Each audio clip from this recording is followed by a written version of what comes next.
bering. Bitta ko'k choy, yarimta. Ko'p ishga, qarab olgin. Hozir 1 minut aka. Sen gapiryapman, tez qaramaysanmi? Odam chaqiryapti seni. Aka, uzr, qarab oling. Mayli, boring. 4 ta shashlik saboyga cho'tki pishirib tayyorlab qo'ygan. Tushundingmi? Xo'p.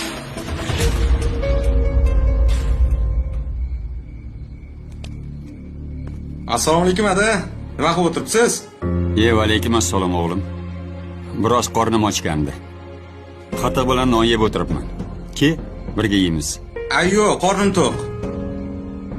Keliningizga shirinlik olib keldim. Siz yemaysiz baribir, ha? Sahringiz oshib ketadi. Yo'q. Rahmat. Keliningizga olib kiraveraymi? Bemalol.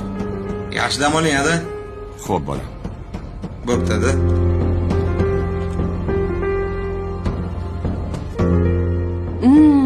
Shunaqa yaxshi ko'raman shashlikni.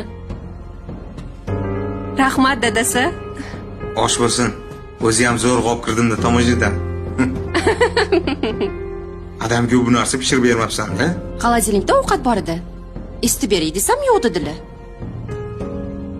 Keyin men ham indamay kirib kelaverdim. Mayli, qari odamga kechqurunda ovqat ham mumkin emas. Oshqozonga og'irlik qilishi mumkin. Ye. Maza ekan-a? Ustoz. Hozir ketyapman.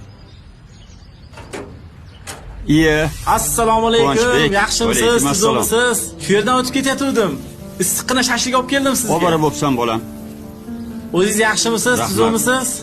Joning sog' bo'lsin. Qani kir uyga. Yo, ustoz rahmat. Bitta duo qiling. Ilohi amin. Allohim baxtingni butun qilgan bo'lsin. Amin. Allohu Allohu akbar. Kirsang bo'lardi, bolam. Yo, rahmat ustoz. Mayli, rahmat. Ha-da, kim ekan ertalabdan? Meni shogirdim Quvonchbek. Issiqqina shashlik olib kelibdi. Rosa shashlik yegim kelib turuvdi. Baraka topsin. Kelinimni chaqir, birga yeb olamiz. Tushunmadim. Nimaga u sizga shashlik olib keladi? Chunki buni duo qiladigan, shashlik olib boradigan otasi o'lib ketgan o'g'lim.